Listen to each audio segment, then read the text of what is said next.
Créancœur, toujours avec notre ami Noël Vidotte, puisque nous sommes à La Réunion. On va reprendre le chemin d'un parcours. Alors, 15 ans, les concours, Vichy. Oui. Vichy, pour un Réunionnais, c'est où? C'est à l'autre bout du monde? En 79, j'ai été une fois en métropole, donc pour le tournoi des 14 ans, aujourd'hui qu'on appelle les 14 ans. La sélection des cadets en fait à l'époque, j'ai connu et après je suis reparti à Vichy, comme vous dites, hein, dans l'inconnu, sans avoir de famille en métropole, parce que je n'avais pas de famille du tout, pas de lien parenté en tout cas en métropole. Ça doit être vachement difficile comme décision, non? C'était difficile d'abord de prendre le train parce qu'on n'avait jamais pris le train tout seul. Alors là, ça faisait quoi? Ça faisait Saint-Denis, Paris, Orly, Gare de Lyon et Gare de Lyon, Vichy. Et donc, comme vous connaissez, le gamin qui arrive, bon, on ne connaît pas, on demande 10 000 fois si c'est le bon train, même s'il y a des panneaux. Personne à Orly pour accueillir? Non, personne. C'est quoi? C'est un papier? C'est se rendre à Vichy C'est un papier qu'on nous a donné ici, que vous allez prendre ce train-là, bon bref. Alors c'est quel mois ça? Parce que là, au niveau de la météo, ça doit être... C'est au mois de juillet, donc c'est bien. Donc ça va, là c'est à peu près, parce que la même arrivée à Vichy en décembre... Non, je pense pas que ça fait le même effet. Donc arrivé Vichy, donc le train tout seul. Oui, arrivé Vichy, puis bon voilà, on arrive à Vichy avec environ une trentaine d'élus. Hein, qui a réussi le concours de l'Institut national de football.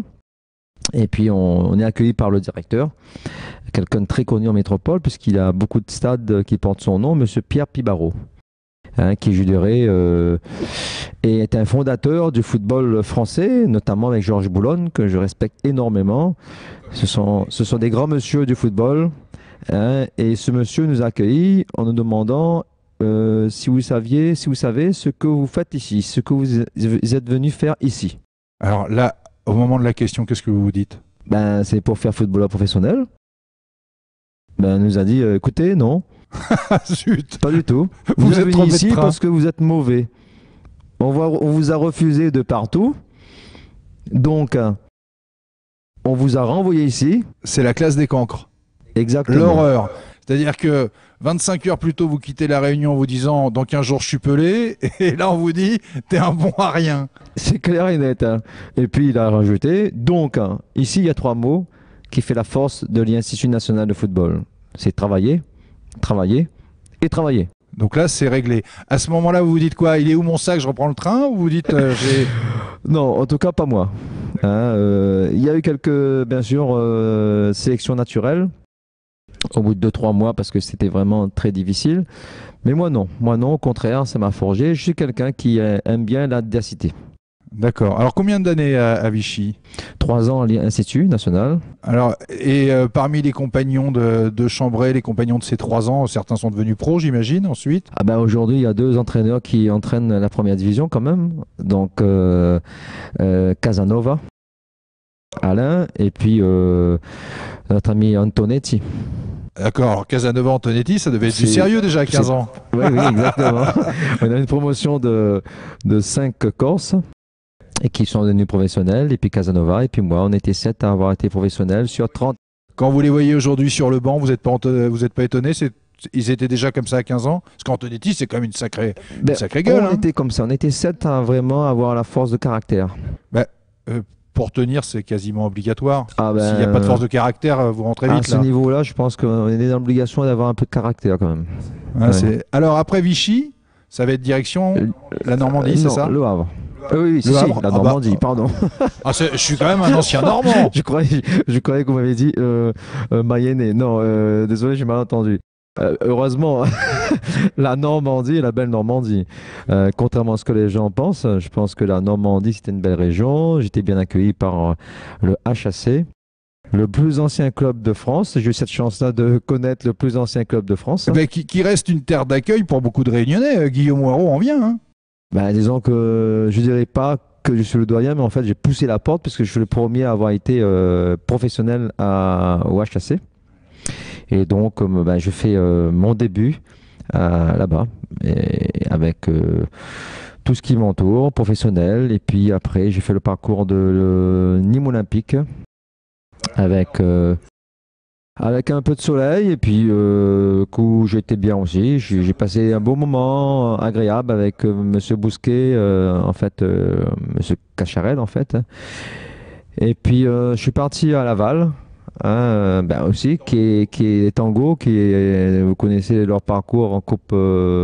Bah, moi, je le connais d'autant plus que moi j'étais un gamin de Caen, donc j'allais à Venoy voir le Stade Malherbe et vous nous mettiez des, vous nous en remis à chaque fois, donc je vous Bah, déteste. j'ai eu cette chance-là de connaître un peu ces Ça a été, joueurs. c'était un beau club aussi, Laval, hein. Absolument. Mambic, tout ça. Bon, ben, c'est des très bons joueurs. Owen Billick, il a quand même marqué une Coupe du Monde, hein. Qui a marqué la Coupe du Monde. Donc, il a fait un beau parcours.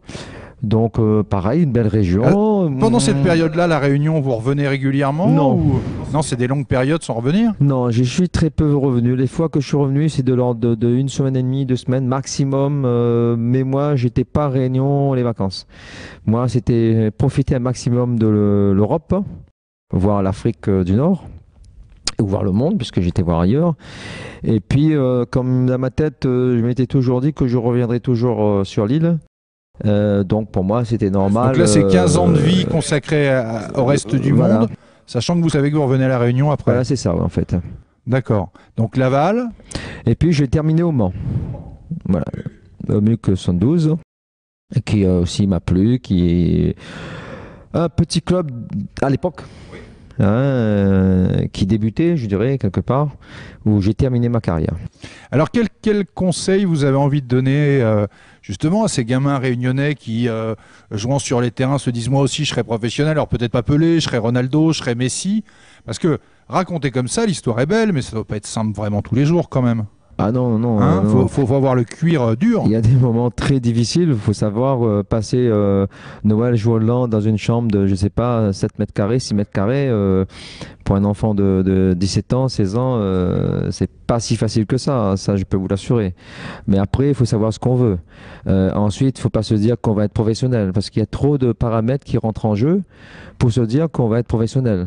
Il y a déjà la concurrence, comme vous avez dit, il y avait 30 joueurs pour, je dirais, 12 postes en dernière année. En troisième année, on n'était que 12. Hein. Enfin, on arrive normalement à 12. Et puis, les blessures. Et puis, donc finalement, le départ pour la métropole, c'est comme un examen de passage, mais c'est pas une certitude. Il n'y a aucune certitude. De toute façon, dans le sport, il n'y a pas de certitude. Hein, je pense qu'il y a des meilleurs joueurs qui auraient pu être à ma place, beaucoup mieux que moi, mais qui n'y sont pas passés. Hein, parce que manque de force de caractère, de persévérance, pas eu beaucoup de chance aussi non plus, parce que dans le football et dans le sport, et même dans d'autres domaines, il faut être au bon endroit, au bon moment et devant les bonnes personnes. Et ça, c'est pas forcément pour tout le monde, c'est pareil. Donc, c'est pas pareil pour tout le monde. Donc, moi, j'ai eu cette chance-là, en fait. Je tiens à garder cette chance-là parce que, bon, ben, je pense que je continue à avoir cette chance-là parce que je vais chercher. Il faut aller chercher d'abord. Hein, et je suis quelqu'un qui va chercher lorsque j'ai besoin de quelque chose. Et si les jeunes de La Réunion ne vont pas chercher pour être un bon footballeur au départ, ils auront du mal à être professionnels, ça c'est clair. Et là, je tiens à féliciter justement les Créopolitains qui, eux, ont été cherchés.